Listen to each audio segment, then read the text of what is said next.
সাবেক রাষ্ট্রপতি প্রতিবাদে কিন্তু স্বরাষ্ট্র করার উদ্দেশ্যে এগিয়ে যাচ্ছে যুব অধিকার পরিষদ। বিষয় বলে রাখি যে রাষ্ট্রপতি দুইবারে চিকিৎসা গিয়েছেন। ইমিগ্রেশন কর্তৃপক্ষ বলছেন যে বাধাই না থাকায় কিন্তু ইমিগ্রেশন কর্তৃপক্ষ তাকে কোনো বাধা দেয়নি এবং তিনি চিকিৎসার জন্য বাংলাদেশের বাহিরে গিয়েছেন এবং যুব অধিকার পরিষদ বলছেন যে অন্তর্বর্তীকালীন সরকারের যে ব্যর্থতা বিগত আওয়ামী সরকারের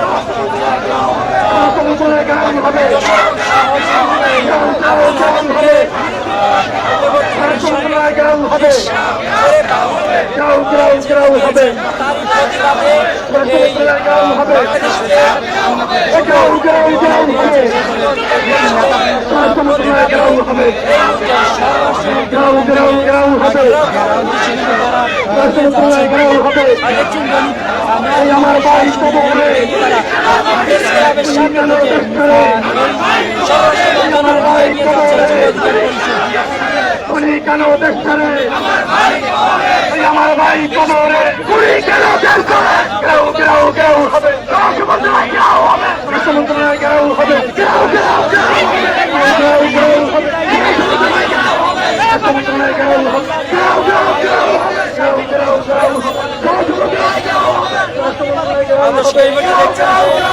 আমার ভাই কবরে পরিষদের নেতৃত্ব রয়েছে তারা আমার ভাই কবরে উনি কেন দেশ করে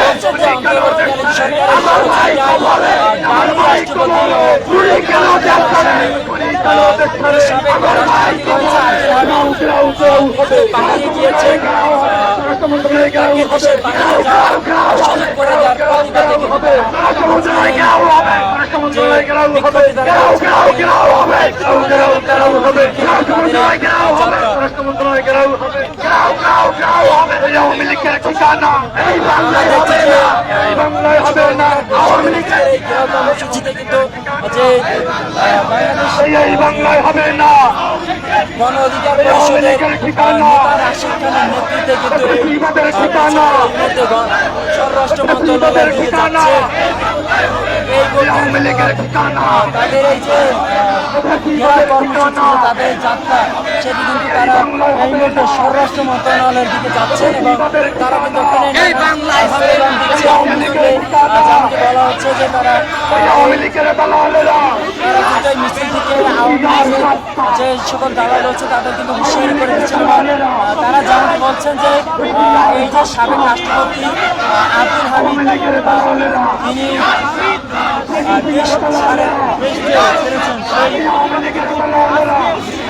তারই প্রতিবাদে কিন্তু বিক্ষোভ করছে গণ অধিকার পরিষদের সহযোগী সংগঠন যুব অধিকার পরিষদ। আমরা দেখছি যে গণ অধিকার পরিষদ নেতা রাশেদ খান কিন্তু এই ঘোরাও কর্মসূচির নেতৃত্ব দিচ্ছেন।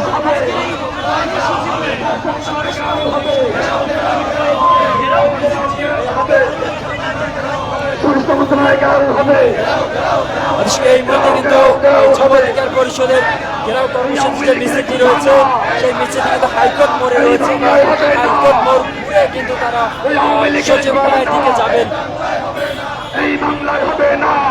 দর্শক তারা যেমন বলছেন যে আওয়ামী লীগের দোসরবান দাবি রাষ্ট্রপতি উল্লেখ করছেন তারা।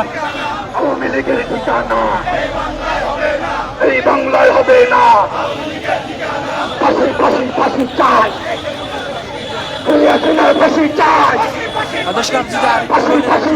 চাই সাবেক রাষ্ট্রপতি দুইবারের সাবেক রাষ্ট্রপতি আব্দুল হামিদ খান চিকিৎসার জন্য বাংলাদেশের বাইরে থাইল্যান্ডে গিয়েছেন তিনি উন্নত চিকিৎসার জন্য এবং ইমিগ্রেশন কর্তৃপক্ষ যেমন বলছে যে তার দেশ ত্যাগের ক্ষেত্রে কোনো বাধা না থাকায় কিন্তু তিনি দেশের বাইরে যেতে পেরেছেন এবং তাকে কোনো বাধা দেওয়া হয়নি ইমিগ্রেশন কর্তৃপক্ষ কিন্তু আপনি বলছেন। এবং এই যুব অধিকার পরিষদ বলছে যে অন্তর্বর্তীকালীন সরকারের সহযোগিতায় এই সাবেক রাষ্ট্রপতি তিনি দেশ ছেড়েছেন এবং তারই প্রতিবাদ কিন্তু আজকে তারা করছেন যুব অধিকার পরিষদ, এবং তারা এই অন্তর্বর্তীকালীন সরকারকেও কিন্তু নানান হুঁশিয়ারি দিচ্ছেন এবং যেমন বলছেন যে স্বরাষ্ট্র মন্ত্রণালয়ের পদত্যাগের দাবিও কিন্তু করছে এই যুব অধিকার পরিষদ।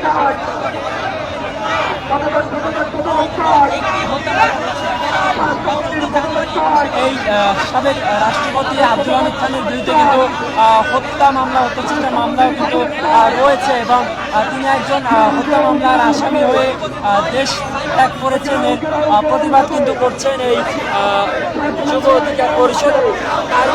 এই প্রতিবাদে কিন্তু তারা স্বরাষ্ট্র মন্ত্রণালয় ঘেরাও করতে এই মুহূর্তে স্বরাষ্ট্র মন্ত্রণালয়ের দিকে যাচ্ছেন। আমি দেখাই যে এই মুহূর্তে কিন্তু তারা শিক্ষা ভবনের মোড়ে রয়েছেন।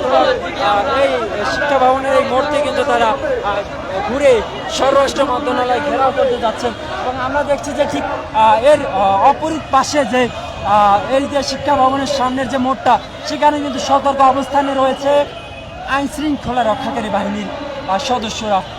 আপনি যদি একটু দেখাই যে ঠিক এই প্রেস ক্লাব থেকে এই মিছিলটি শুরু করে তারা স্বরাষ্ট্র মন্ত্রণালয়ের অভিমুখে রওনা হয়েছেন এবং এই যে মোড়টি রয়েছে শিক্ষা ভবনের, এই মোড়টি ঘুরে তারা যখনই আসছেন এখানে আমরা কিন্তু দেখছি যে শিক্ষা ভবনের সামনে সতর্ক অবস্থানে রয়েছে আইন শৃঙ্খলা রক্ষাকারী বাহিনীর সদস্যরা। আমরা দেখছি যে এখানে যে এই আইন শৃঙ্খলা বাহিনীর সদস্যরা কিন্তু আগে থেকেই সতর্ক অবস্থানে রয়েছেন এবং ঠিক এখন কিন্তু এই মুহূর্তে কিন্তু এই যুব অধিকার পরিষদ তারাও কিন্তু তাদের এই মিছিলটি নিয়ে এসেছেন শিক্ষা ভবনের সামনে। এই মুহূর্তে কিন্তু তারা আমরা দেখছি যে মুখোমুখি অবস্থান আইন শৃঙ্খলা রক্ষাকারী বাহিনীর সদস্যরা এবং যুব অধিকার পরিষদ, তারা কিন্তু এই মুহূর্তে মুখোমুখি অবস্থান। স্বরাষ্ট্র মন্ত্রণালয় পদত্যাগের দাবিতে স্বরাষ্ট্র মন্ত্রণালয় ঘেরাওয়ের উদ্দেশ্যে এই যুব অধিকার পরিষদ দেখছে যে শিক্ষা ভবনের মোড়ে কিন্তু তাদের এই মিছিলে বাধা দিয়েছে আইন শৃঙ্খলা বাহিনীর সদস্যরা এবং এখানে কিন্তু তারা ব্যারিকেড দিয়েছে এবং ব্যারিকেডে কিন্তু থেমে গিয়েছে যুব অধিকার পরিষদের যে মিছিলটি রয়েছে।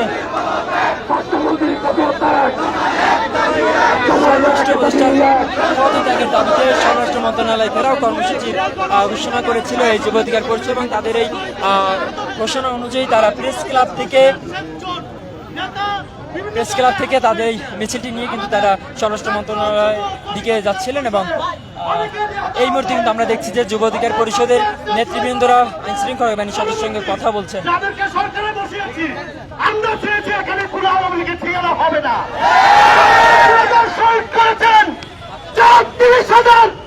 ছাত্র জনতাকে নির্মমভাবে গুলি করে পিটিয়ে আহত করেছে, তাদের সাথে আমরা পুরোভাবে সমঝোতা করব না।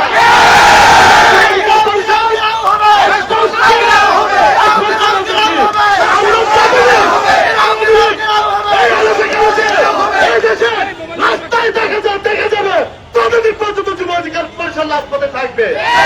আমাদেরকে সহযোগিতা করবো, আপনারা আমাদেরকে সহযোগিতা করেন। প্রিয় সাংবাদিক ভাইরা, সংগ্রামের উপস্থিতি,